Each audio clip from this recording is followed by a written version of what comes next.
जय माता दी। आप सभी को चैत्र नवरात्रि 2026 के ढेरों शुभकामनाएं। बात करेंगे कि अष्टमी कब है और नवमी तिथि नवरात्रि की कब रहेगी। अष्टमी नवमी के साथ जिन्होंने पहला व्रत किया है उन्हें अंतिम व्रत कब करना है, विसर्जन कब करना है, व्रत जो कर रहे हैं उसका पारण कब करना है, साथ ही जो भ्रम है दूर करेंगे कि अष्टमी और नवमी एक ही दिन करनी है क्या, तो उसके बारे में बताएंगे कि ये एक दिन है या अलग अलग है। कन्या पूजन आपको कब करना चाहिए, क्या शुभ मुहूर्त रहेगा, हवन यदि आप कर रहे हैं या करते हैं तो कब करना चाहिए, किस विधि से करना चाहिए, क्या शुभ मुहूर्त रहेगा, व्रत का पारण क्या अष्टमी या नवमी को ही किया जा सकता है क्या या उसके बाद करना चाहिए, पुराणों के अनुसार नियम क्या कहते हैं। साथ ही बताएंगे कि अष्टमी को यदि आप व्रत खोल रहे हैं, आपके यहां अष्टमी होती है तो आपकी जो चौकी का विसर्जन है वो आपने किस दिन कर लेना है, नवमी करने वाले लोगों को किस दिन अपना अंतिम व्रत करना होगा और पारण और पूजन कब करना होगा, शुभ मुहूर्त क्या रहेगा। इस प्रकार से अष्टमी नवमी के बारे में विस्तृत जानकारी, पूजन कैसे करना है उसके बारे में विस्तृत जानकारी, विसर्जन कैसे करना है, कब करना है उसकी जानकारी, और अंतिम व्रत को लेके जो लोगों के बीच में भ्रम है ना, क्योंकि आप जैसे बहुत सारे हमारे दर्शक हैं जिनके कमेंट्स आ रहे हैं कि पंडित जी हमें अंतिम व्रत किस दिन करना है, अष्टमी नवमी लोग एक ही दिन बता रहे हैं, उसका क्या करना है, तो वो विशेष रूप से आपको समझाने का प्रयास किया जाएगा कि आपने अंतिम व्रत कब करना है और अष्टमी नवमी एक ही दिन है या अलग अलग जानकारी आरंभ करते हैं। उससे पहले आपसे निवेदन है कि वीडियो यदि आपको थोड़ा सा भी उपयोगी लगे तो कृपया एक बार लाइक अवश्य कर दीजिएगा, क्योंकि आपका एक लाइक व्यक्तिगत रूप से मेरे लिए बहुत महत्वपूर्ण होता है। इससे मुझे ये आभास होता है कि मेरी मेहनत सफल हो रही है कि नहीं, मेरा काम आपको अच्छा लग रहा है या नहीं, तो एक बार लाइक अवश्य कर दीजिएगा। साथ ही अपने अनुष्ठान की सफलता के लिए, अपने व्रत की सफलता के लिए कमेंट बॉक्स में अवश्य लिखिएगा जय माता दी मां, आप पर अवश्य प्रसन्न होंगे। आप देख रहे हैं सनातन धर्म का संसार ज्योतिष संस्थान का प्रतिष्ठित यूट्यूब चैनल सनातन धर्म का संसार धार्मिक क्रम। आइए बात करते हैं अष्टमी नवमी के बारे में। दर्शकों, आप सभी के चैत्र नवरात्रि के अनुष्ठान चल रहे हैं। चैत्र नवरात्रि के अनुष्ठान बहुत से लोग 9 दिन तक हैं, जिसमें पूरे 9 दिन तक व्रत किया जाता है, चौकी स्थापित की जाती है, कलश स्थापित किया जाता है, खिचड़ी आदि बोई जाती है और अखंड ज्योति जलाई जाती है। ये 9 दिन का अनुष्ठान होता है, ये 10वें दिन पूर्ण होता है। साथ ही कुछ ऐसे भी भक्तगण हैं जो माता का व्रत करते हैं पहला और अंतिम, और कुछ करते हैं प्रथम 2 दिन और अंतिम 2 दिन, इस प्रकार से जोड़ा किया जाता है। तो भिन्न भिन्न प्रकार से हमारे समाज में लोग माता का पूजन करते हैं और नवरात्रि का ये उत्सव मनाते हैं। नवरात्रि की सबसे जो तिथियां होती हैं जिसका सबको इंतजार होता है वो होती है अष्टमी और नवमी। अष्टमी और नवमी इसलिए क्योंकि दुर्गाष्टमी जो अष्टमी तिथि होती है नवरात्रि की, उसको कहते हैं दुर्गाष्टमी। दुर्गा अष्टमी को अंतिम दिन की पूजा की जाती है और इस दिन कंजकें कन्या पूजन किया जाता है, कंजकें बिठाई जाती है और कन्या पूजन के साथ ही नवरात्रि का यह पर्व पूर्ण होता है। वहीं समाज में एक ऐसा ही वर्ग भी है जो कि नवमी को पूजन करता है, वो नवतक आराधना करता है देवी की, और नवमी के दिन कन्या पूजन किया जाता है, कंजक बैठाई जाती है और इस प्रकार से वो अपने अनुष्ठान को पूर्ण करते हैं। अब बहुत से लोग सवाल कर रहे हैं पंडित जी क्या उचित है, अष्टमी को कन्या पूजन करना या नवमी को कन्या पूजन करना। देखिए, दोनों ही उचित हैं, दोनों ही शास्त्र अनुसार हैं। महानवमी चाहे महादुर्गा अष्टमी, दोनों पर जिस भी दिन आप करना चाहें कर सकते हैं। ये इस पर निर्भर करता है कि आपके यहां कब होता आया है। अगर आप अष्टमी होती आई है आप अष्टमी कीजिए, जिनके यहां नवमी होती आई है आप नवमी कीजिए। कन्या पूजन का जो विधान है शास्त्रों में वो अष्टमी को भी है और नवमी को भी है। तो ऐसा नहीं है कि अष्टमी को जो कन्या पूजन करते हैं वो कुछ अनुचित करते हैं या ये कहें कि इससे आपको पूर्ण फल प्राप्त नहीं होता, ऐसा नहीं है। अष्टमी को भी कन्या पूजन उतना ही शुभ और मंगलकारी है जितना कि नवमी को। अंतर जो है ना वो कन्या पूजन से उत्पन्न नहीं होता, अंतर उत्पन्न होता है विसर्जन से। अंतर उत्पन्न होता है कि आप 9 दिन का अनुष्ठान अगर है तो पूर्णता कब होगी। कन्या पूजन आप अष्टमी नवमी दोनों दिन कर सकते हैं, लेकिन यदि आपका नियम यह है कि आप 9 दिन का अनुष्ठान कर रहे हैं तो जो पूर्णता है ना वो 10वें दिन होगी। अगर आपने चौथी बिठाई है, 9 दिन का अनुष्ठान रखा है तो जो विसर्जन आप करेंगे ना वो 10वें दिन करेंगे। ये शास्त्र की विधि है, ये मेरी बनाई हुई विधि नहीं है, ना मैं अपने मन से बता रहा हूं। पुराण कहते हैं कि 9 दिन का दुर्गा अनुष्ठान होता है, 10वें दिन उसका पूजन हवन और विसर्जन होता है। तो यह विशेष रूप से आप लोग ध्यान रखिएगा कि जिसने यदि 9 दिन का अनुष्ठान किया है तो वो कन्या पूजन नवमी को करेंगे। लेकिन जो विसर्जन होगा, माता की चौकी आपने लगाई है, अखंड ज्योत जो जली है वो 10वीं को ही विसर्जित होगी, 10वीं को ही हटाई जाएगी, उससे पहले आप उसे नहीं हटा सकते।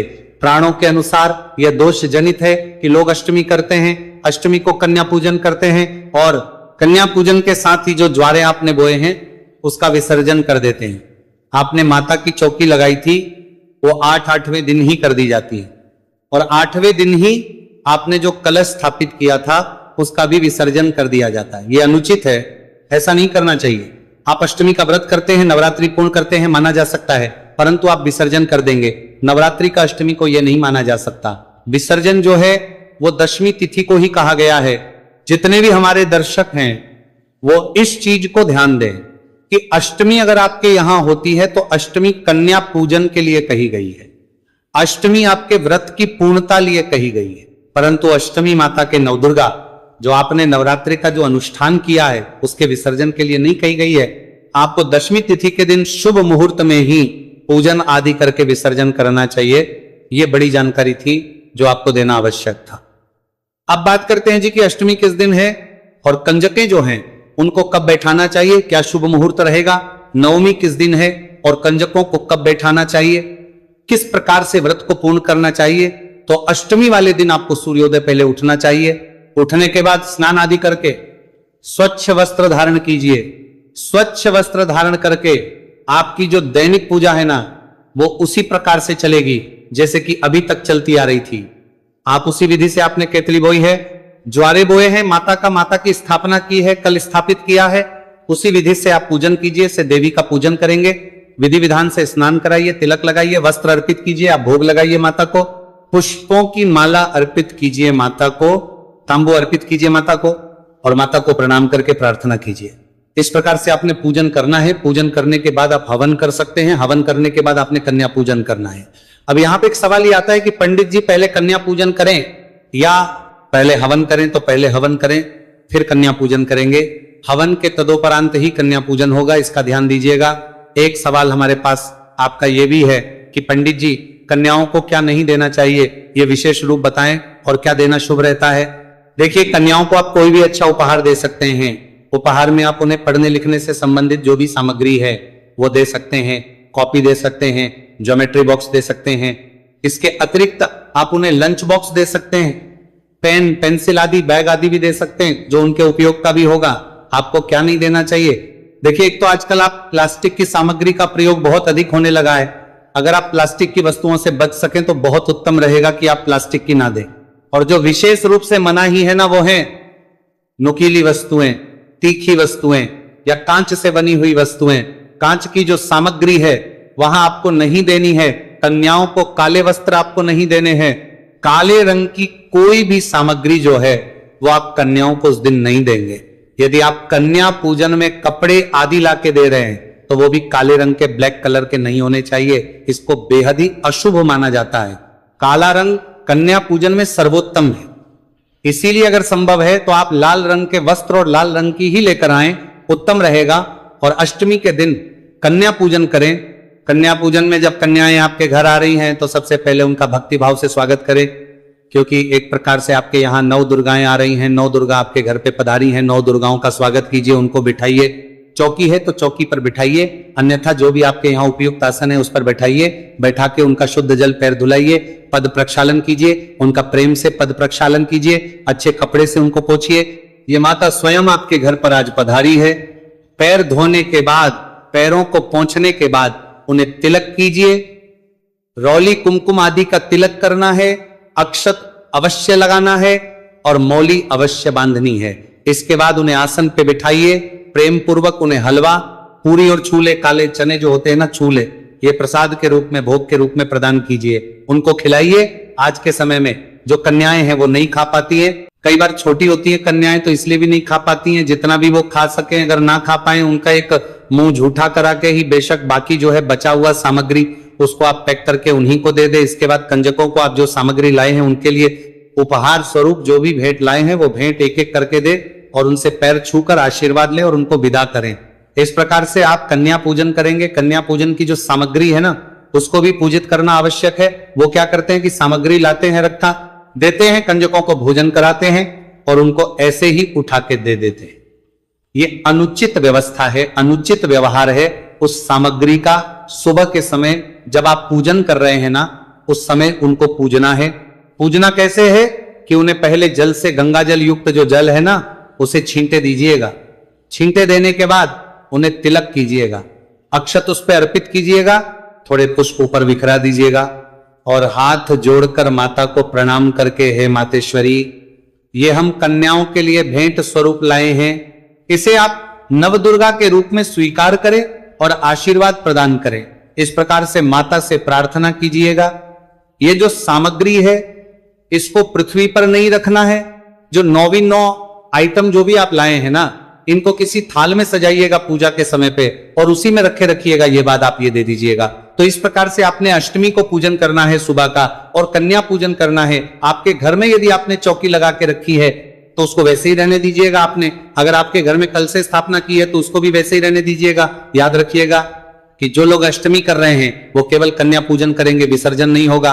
और नियम तो यही रहेगा कि जब तक चौकी आपके घर में है आपको आदि का प्रयोग नहीं करना चाहिए। ये बात अलग है कि लोग अपनी सहूलियत के अनुसार, अपनी सुविधा के अनुसार चीजों को परिवर्तित कर लेते हैं। उनको लगता है कि अब हम अधिक दिनों तक लहसुन प्याज के बिना नहीं रह सकते तो अष्टमी को ही सब प्रवाहित कर देते हैं और उसके बाद अष्टमी के शाम को ही वो अपने हिसाब से जो भी खाना होता है, जो अनुचित व्यवहार भी हो सकता है, तामसिक पदार्थों का प्रयोग भी होता है, उसमें आप लग जाते हैं।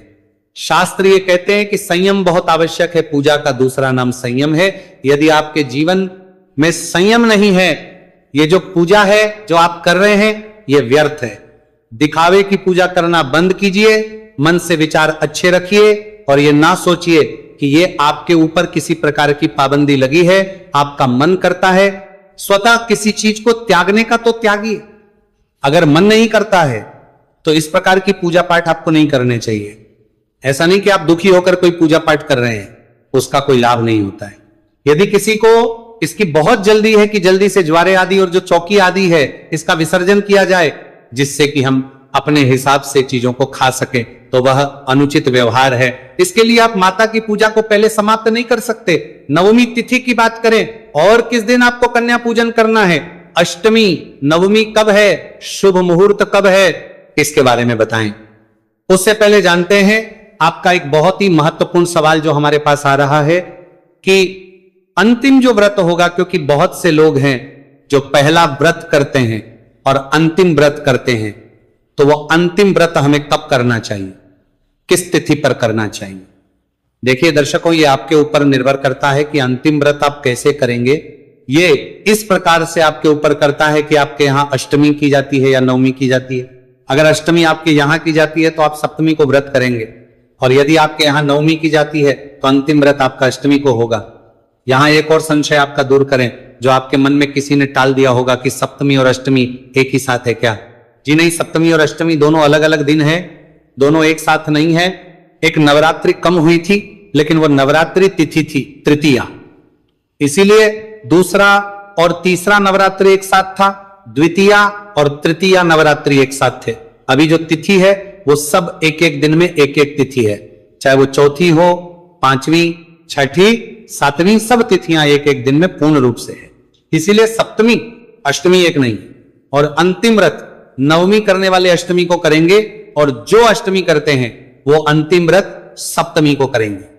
इसी प्रकार से अब बात करते हैं कि जिनके यहां पे नवमी पूजी जाती है वो किस प्रकार से पूजन करेंगे। भगवान रामचंद्र का पूजन भी किया जाएगा क्या।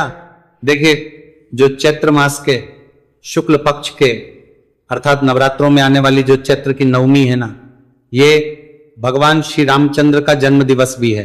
इस दिन भगवान श्री रामचंद्र का अवतरण इस पृथ्वी पर हुआ था, इसीलिए यह तिथि बहुत महत्वपूर्ण है। इसे महानवमी कहा।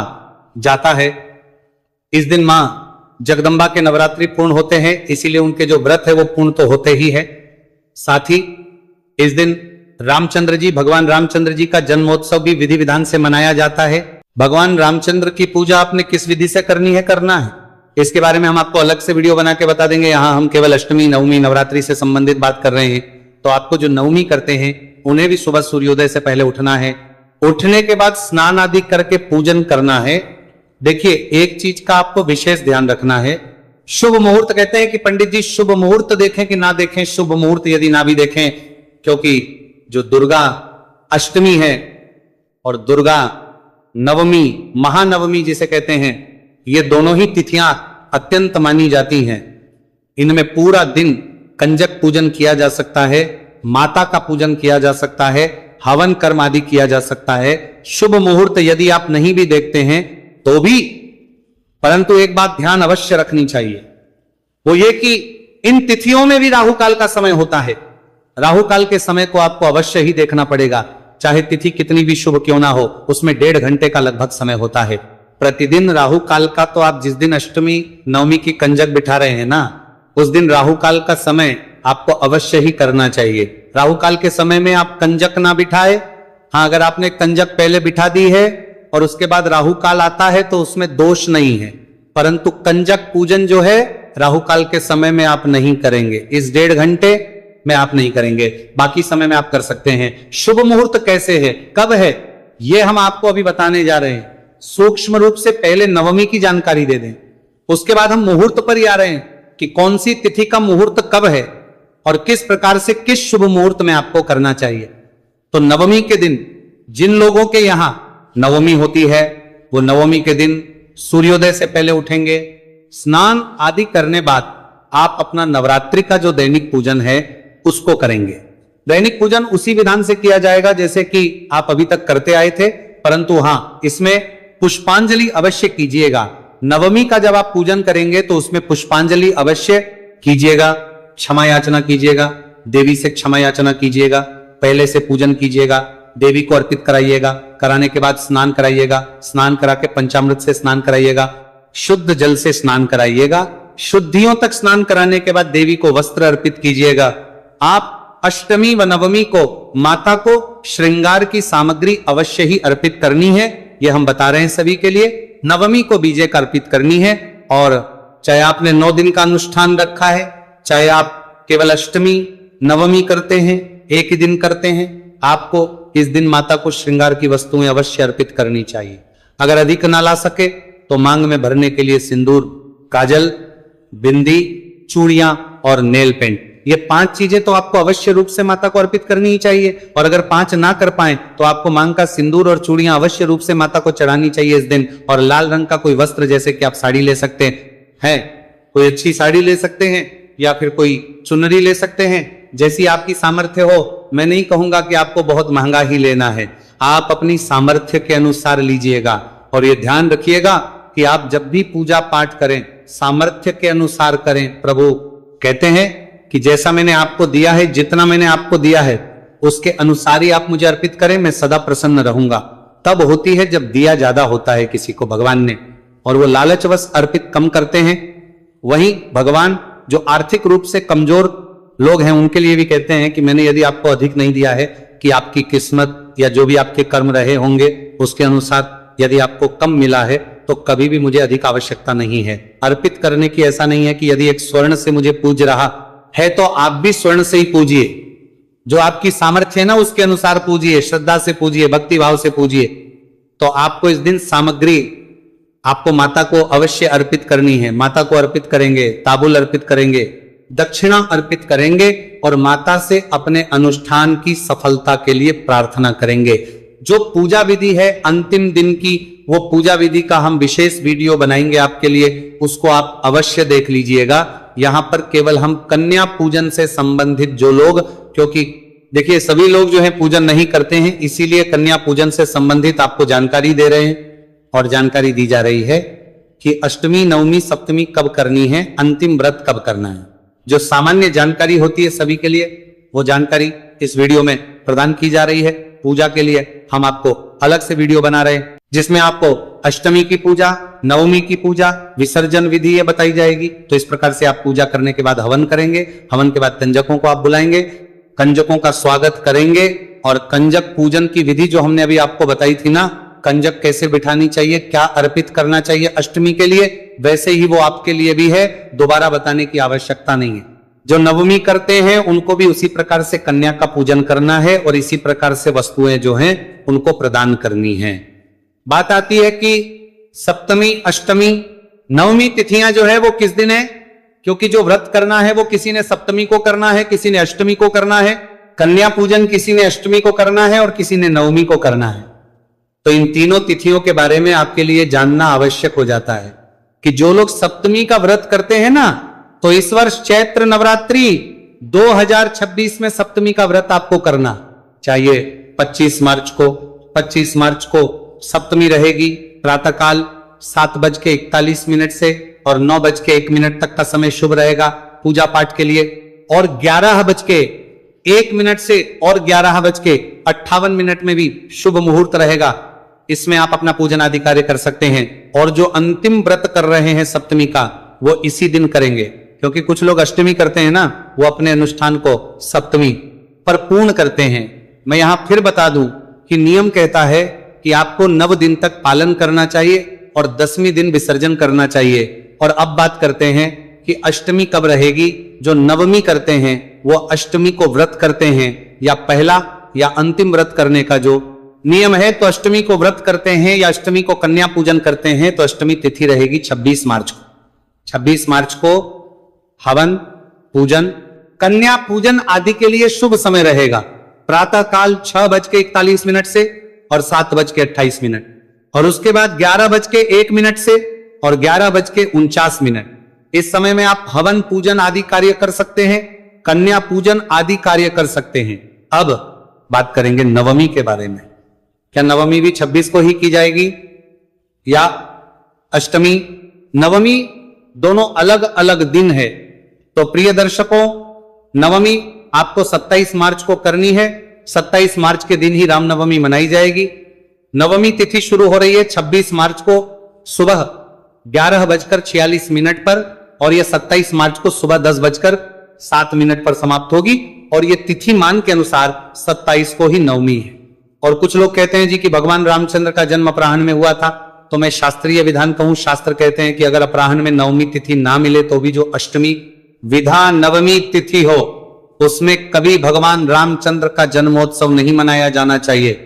भगवान रामचंद्र जन्मोत्सव दशमी वैधा नवमी में मनाया जाना चाहिए। इस बार जो स्थिति है, दोपहर के समय तो नवमी नहीं है, सुबह नवमी रहेगी। और क्योंकि सिंधु ज्योतिष शास्त्र कहता है कि 2.5 घंटे यदि कोई तिथि रह जाए तो पूरा दिन मानी जाती है, तो ये तो बहुत लंबे समय तक रह गई है, 10:30 के आसपास तक रहेगी। और रामनवमी का जो त्योहार है वो शास्त्रीय नियम के अनुसार 27 को ही बनता है। और जो नवमी पे कंजक पूजन करते हैं उनको तो देखना ही केवल सूर्य उदय होता है। उदय तिथि मान के अनुसार ही नवमी तिथि निर्धारित होती है। कन्या पूजन जिस भी किसी को करना है, नवमी जिस भी किसी के घर में देवी पूजा की होती है, तो आपको नवमी मनानी है। 27 तारीख को 26 का कोई औचित्य ही नहीं है। नवमी मनाने का अगर कोई कह रहा है तो वो अनर्गल बातें हैं, उन पर आपको विश्वास नहीं करना चाहिए। किसी भी नियम, भगवान रामचंद्र के जन्म के नियम के अनुसार भी 27 उत्तम है। और क्योंकि देवी की पूजा तो उदया तिथिमान के अनुसार ही निर्धारित होती है नवमी तिथि में, तो इसीलिए अवश्य रूप से 27 और केवल 27 मार्च को रामनवमी का त्योहार मनाया जाएगा। ये थी जानकारी। अष्टमी कब है, नवमी कब है। जानकारी थोड़ी भी अच्छी लगी, लाइक अवश्य कीजिएगा। माता रानी सबका कल्याण करें। जय माता दी।